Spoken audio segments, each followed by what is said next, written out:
It's a pleasure today to be here with Ambassador Nick Burns. Ambassador Burns has been the U.S. Ambassador to China since December 2021. Prior to that, he was a professor here at the Harvard Kennedy School for 13 years from 2008 through 2021. Ambassador Burns, welcome back to Harvard. Mark, thanks very much. Great to be with you. So I want to start by first thanking you for your service and for everything that you've done for the U.S. China relationship. I think you've said this is the most consequential bilateral relationship, not just today, but what we can expect for the next 2 decades. These are the world's 2 largest economies. They're the world's 2 most advanced military powers. They're the 2 most advanced countries in terms of projecting their world vision around the world, and they will be for some time to come. So I want to ask you first to just define what is the state today of the bilateral relationship and what do you expect it to be looking forward for the next couple of years? Well, thank you, and I'm glad to be with the Fairbank Center again, and thank you for this interview. It's a complicated question. The relationship between the 2 countries, as you said, is in some ways a systemic rivalry. In the economic realm, in the technology realm, and technology is increasingly the heart of the competition. Certainly in the Indo-Pacific, because we have a very different view. We have an alliance system, very highly developed for the last 75 years, and we compete with the Chinese for military positioning in the region.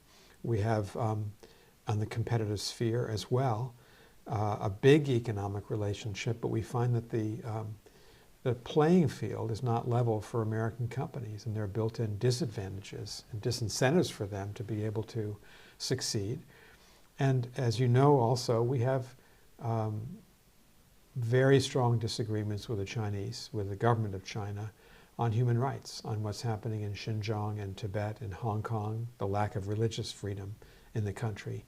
So this is a competitive relationship and often very contentious one.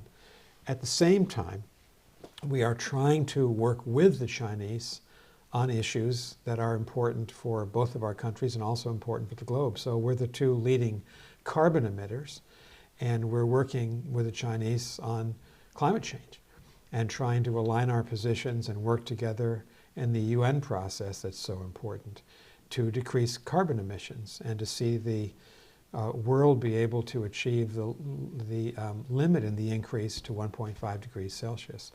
We're working with the Chinese on fentanyl, which is a major public health problem in the United States, trying to secure their assistance to reduce the flow of precursor chemicals from illicit Chinese firms to the drug traffickers in Mexico. We work on global health with them. We work on agriculture. So a highly competitive relationship, but some elements of cooperation as well. And I know when you first began your job, there was some skepticism on the Chinese side to this message, right? That you treat us as a strategic rival, you play out this competition, yet you still expect us to cooperate. How are we today in terms of the Chinese being able to see this as these are 2 different ends, but of a symbiotic relationship? How is that messaging going? Being received on the Chinese side? I can't speak for the Chinese side, obviously, the government, and I can't tell you how they're receiving the message. I can tell you my impression of things, and that is that there's a reluctance on the Chinese side to call it as it is, which is a highly competitive relationship with lots of differences on major issues. What you hear from the Chinese, both publicly and certainly in some of my conversations, is they want a win-win framework. They want to describe the relationship as potentially very good, as long as the United States would correct its ways. And so for us, it's much more realistic to call it what it is. It's competition in many realms, and yet we want to limit, obviously, the possibility of any kind of conflict between the 2 countries. I think both of us agree on that, but you've heard our President Biden on down, say we don't want conflict with China, because we don't. Because it would be disastrous for both countries should that happen. So we're working obviously to try to stabilize the relationship. When President Biden met with President Xi in San Francisco in November of 2023, they agreed to restore senior level military communications, which is a positive thing. They agreed to work on artificial intelligence together, at least to have discussions about the risks associated with artificial intelligence. We've done that. They agreed to reconnect our two societies, students, tourists, business travelers, the number of flights between the two countries, because you want this relationship to have some measure of stability to it, and people provide that stability. And so that is our perspective, that we have to be realistic about it. And we have to call it what it is, which is a highly competitive relationship with some elements of engagement and cooperation. That's the reality of our relationship with China. And how's this message being received by the Chinese people as opposed to the Chinese government? Because part of your job also is, of course, not just to represent this government and this country, right, to the Chinese government, but also to the Chinese people. I hear some, right, that they worry that this is antagonizing the everyday Chinese citizen in a way. Or what's your impression of that? It's hard, it's hard to break through in China because you do have a high degree of censorship. The Great Firewall means that Google's not there, Instagram's not there, Facebook is not in China. TikTok, at least the American international version, is not available in China. The New York Times is not available in China. Our statements and speeches and our government are routinely censored in full or in part. And so, there's no freedom of any sort that we would, certainly compared to what we enjoy in the United States or most of the rest of the world. And that's a big problem because the Chinese people are not always getting the truth as we perceive the truth and information that should be theirs because they are global citizens. So you try to break through it. We have a Mission Weibo and WeChat accounts. We have Mission Twitter accounts, X accounts. We're very active on social media, just in trying to get basic information about our country across the Chinese people on a factual basis, to get the President Biden's speeches and pronouncements to them. And it's kind of a cat and mouse game because censorship is very strong, but you can't give up. And I do think that in many ways we're in a battle of ideas with the Chinese leadership. We believe in human freedom. We believe in all of our constitutional rights, and we don't think that there are rights that Americans should just have. We believe in the Universal Declaration of Human Rights. China signed up to it at the United Nations. That should confer human rights upon the people of China, but that's not the case. So this is a very active part of the relationship. And it's on us to try to get an accurate representation of American life and our society and our government to the people of China. It's very important we do this, at least try to do this effectively. Because in any relationship between two countries, the governments perhaps are the focal point in terms of, coming together to agree on what we do and don't do together. But the people of the United States and the people of China also have to get to know each other. We have nearly 300,000 Chinese students in the United States, but have only 880 American students in China.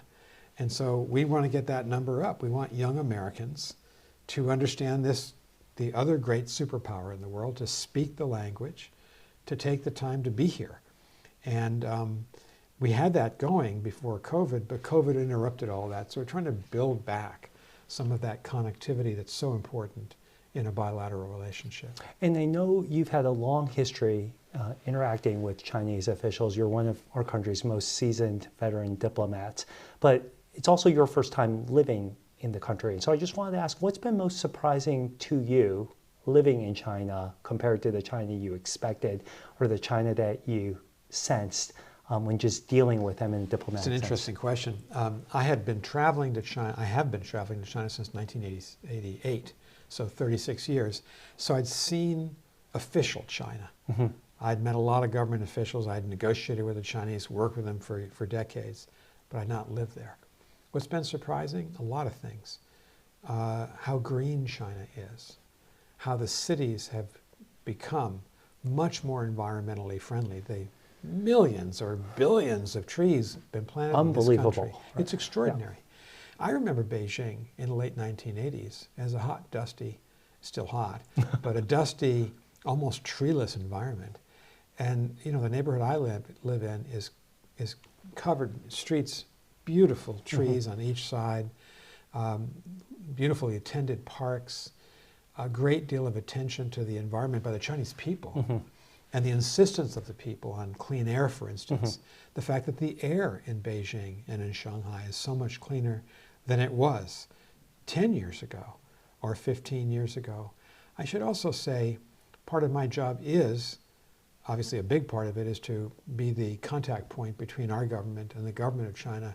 But the other aspect of my job is to reach out to the 1.4 billion Chinese people. So I travel a lot. I was just in Yunnan province in southwestern China.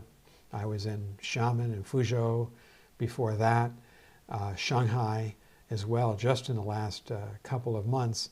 I try to travel by train because that's how you meet people as opposed to air travel. You see China more by train. I mean, it's thrilling, frankly. I take the train always between Beijing and Shanghai. It's 4.5 hours. You cross the Yellow River, which, you know, is kind of the equivalent in Chinese culture as like the Missouri River might be in America. Then you cross the Yangtze when you get close to Nanjing. It's the great river of China, much like the Mississippi River. You learn a lot about culture and history. And I must say, what's also surprised me is, despite what is obvious, that there's a high degree of anti-Americanism online, and certainly in the state-controlled press against the United States, Chinese people are unfailingly polite and want to talk and want to be hospitable to foreigners like me and my wife and my colleagues at the embassy. And I've really been encouraged by that. This is a difficult relationship. I have a difficult job in many respects, and with a high degree of competition between the two governments. And yet, I find the people of China to be interested in the United States and quite knowledgeable in many respects about the U.S. So one of the things that I'm really passionate about is, as the two governments compete with each other, you don't want a situation where the people of both countries are not meeting. And so we're encouraging American students to come back to China, business travelers, tourists, and certainly encouraging Chinese to travel to the United States. Chinese tourism in the United States pre-COVID was a $30 billion business, employing 50,000 Americans. If you think about the impact that Chinese tourism had on California, on LA and San Francisco, on New York and Washington and Boston. And so we want to keep that going. And part of maintaining a stable relationship, which is what we should want and what we do want with China, is to keep the governments connected, but also the people connected. And COVID pulled our societies apart. We went from 15,000 American students to 350 last year to 880 this year. We went from millions of tourist travelers between the two countries to thousands of tourist travelers. That's not healthy for any relationship. COVID did this with a lot of our relationships around the world, but particularly with China. And so, you know, we have 1,000 different issues we work on, but connecting people, that's a priority that President Biden and President Xi Jinping agreed to at the San Francisco meeting in November 2023. It's one we're trying very hard to correct. Well, I was going to say, I think we've certainly noticed here in academia some of the changes since San Francisco, but I know a lot of that hard work and laying that groundwork was done by you and others in U.S. Mission China. So thank you for doing all that. I think we're all the beneficiaries of this. It was a team effort, believe me. One of the things that I get, both from the Chinese side as well as even our students here, but I'm sure you get the same question. I'm curious how you would answer it is, where do you want this relationship to end up? In the Chinese version of this, I sometimes get is are you determined to either have us acquiesce to your version of the liberal international order or to keep us down? How do you answer this question about, you know, what's the end state of where we seek, how we seek to define this relationship? You know, we're in a competitive relationship, and so America has to defend its interests, military, technological, economic, human rights, and we have to advance those interests in the relationship with China. That means often that we have to disagree on important issues. At the same time, we want to work with China when that's possible on climate and global health, fentanyl, agriculture. And we want to keep this relationship civil. President Biden says, I think repeatedly when he's asked about China, we don't want a conflict with China. And so we act accordingly. But to do that, to create a relationship that steers clear of conflict, as it should, you need connectivity. And for too long, the government in China did not want to have a fentanyl dialogue. It didn't want to have military-to-military talks, but now we do, because we made sufficient progress in 2023 to make that happen. So what we want to do is continue this relationship as it is. There'll be times we can work with China. There'll be times we have to disagree, many times when we disagree with China, and that's just the reality about a systemic relationship that, you know, is one of rivals in many respects. We're the two largest economies. We're the two strongest militaries. We're the two strongest science and technology countries. As you said in the opening, we're the two countries probably with the greatest sense of our global responsibilities and global involvement. So it's our responsibility to compete, but to compete fairly and obviously peacefully in this relationship. So I want to ask you to put on your professor hat that you wore for so many years here. The president has laid out sort of this three-part strategy, right? And that's invest in what we're doing here at home, align with our allies, but also look to actually compete. How would you grade us in terms of how we're doing on our China strategy? And if you had to, as you have to do your report cards here, sometimes grade the different components. What do you think we're doing well? Where do you think we need to put our foot on the accelerator even further here in terms of strategy? I'm going to give the Biden administration a good grade, as you would expect me to, but I think I can back it up. On the invest part, the president's with the infrastructure law, the $1 trillion infrastructure law of 2021, the CHIPS Act, and the Inflation Reduction Act, $369 billion for clean energy research. We believe that the U.S. is fundamentally strengthening its infrastructure in order to compete with China. So that's a positive. On the align part of it, our relationships with Japan, with the Philippines, with Korea, South Korea, have been immeasurably strengthened. We've created AUKUS, where we work with the Australians and the British on strategic issues. We have the Quad, where India, Japan, Australia, and the United States, you know, confer with each other and work together. This is a very significant strengthening of our strategic relationships out here in the Indo-Pacific. And on the competition level, you know, I think we've been fair. There are a number of issues where we have profound disagreements with China, and so we have to act on those disagreements and state that there's a disagreement. And from whether it's on Taiwan or DPRK, North Korea, or China's support for the Russian defense industrial base, we have to be clear about the differences we have with China. And we've done so in a competitive way. But we try to be, and we are, responsible in this relationship as well. So, not surprising, right? The professor would give a good grade on this regard. But one of the things I notice here is there does appear to be more of a generation divide in terms of how people are responding to this strategy. I know some on the Chinese side? No, on the American side. Here amongst here at Harvard, just say for example, I find with my students by and large buy this strategy and they think this is the right strategy. I find, however, amongst my colleagues or amongst folks who are perhaps older than I was, who grew up in the era of engagement, whether we're talking about professors or different people coming through to the Fairbank Center, people who've been engaged in the business community, right, and so forth, right? I find there's much more skepticism. So there's a generational divide that I'm seeing. And amongst that skepticism, there's a sense, right, China is not going to change, and this strategy is not going to work in terms of engaging China as this is, to something along the lines of, right, that's one vein of the skepticism. To another line of the skepticism is, this is not doing enough, and we need to be doing even more to outcompete given how much the party stays throwing resource-wise. And like I said, it's been interesting for me teaching here to see how many of our students think this is absolutely the right strategy. And in some ways, right, we're preparing a strategy for the world they're going to inherit. Yeah. But I find amongst our China hands, amongst others who've done a lot of work in China and so forth, right, who grew up in the era of engagement, there's a skepticism for the strategy. So I just wanted to ask you to respond, and there's different flavors of that skepticism.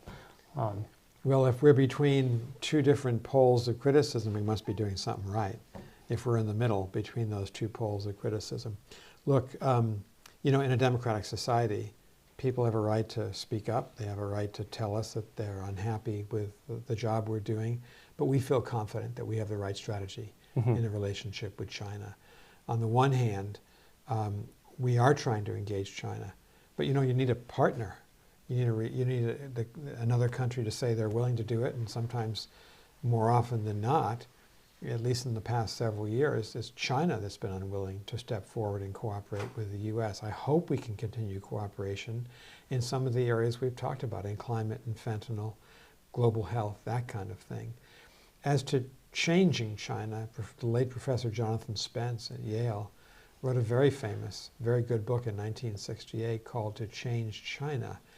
And, you know, our administration and our government in the United States is not seeking to change the nature of China, of the society of China, 5,000 years of deep culture. But what we are trying to do in the modern world, in the relationship that we have in 2024, is to be clear with the Chinese about when we can work with them and when we can't. And when we cannot work with them, it's because we have profound differences. And right now, those differences outweigh in number and in weight the areas where we can cooperate. Chinese companies assisting the Russian defense industrial base, aiding the Russian government and military in prosecuting this brutal, ugly war against the people of Ukraine. That's a major problem and difference of opinion we have. Another one is Second Thomas Shoal and the very, very unfortunate policies of the government of China towards the Philippines and towards Vietnam and others. And we stand up for our ally, in this case the Philippines. We stand up for South Korea and Japan, all treaty allies of the United States. And so we've got to be tough, we've got to have tough measures to protect American national interests. We have prohibited the export of sensitive American technologies to China because we don't want to give the People's Liberation Army technology that they will use to compete with the United States. You know, we have a carefully balanced policy. We think we've got it balanced in the right way to defend American national security interests in a very complicated environment with two complicated countries vying for influence in the world. So I was just in Beijing last week. I know you were there as well, and we saw on state media General Secretary Xi roll out the red carpet literally for President Putin, and the nature of how that relationship has really deepened over the last 2 years, even as the conflict in Ukraine has unfolded and the costs of China's relationship, particularly with Europe, have become more and more clear. I wanted to ask, if you were going back and stepping into the classroom for your new class, teaching what you've taught here many, many years, and you had to describe to the students the state of geopolitical affairs today, how would you do that in the 1-2 minute time frame of how they should see the world, and particularly China's relationship with Russia, and then to a lesser extent DPRK, Iran, and others within that world, and then thinking about the next layer of China's relationship within Africa, within Southeast Asia? China has a very close strategic relationship with Russia. There's no question about it. We saw that in the visit by President Putin to Beijing recently. We've seen it in the February 4th, 2022 statement that this is a no-limits partnership. We see it in the political and diplomatic and economic support that the People's Republic of China is giving to Russia. We've sanctioned 31 Chinese firms recently because they're selling critical materials and technology to the Russian war machine. We warned the Chinese government against doing it. They went ahead and did it, so they have to bear the consequences when they violate an American law and when it comes to sanctions law. We have other disagreements with them, certainly concerning the Philippines, where China's been trying to bully the Philippines, and the Philippines have stood up to them. Philippines is a treaty ally.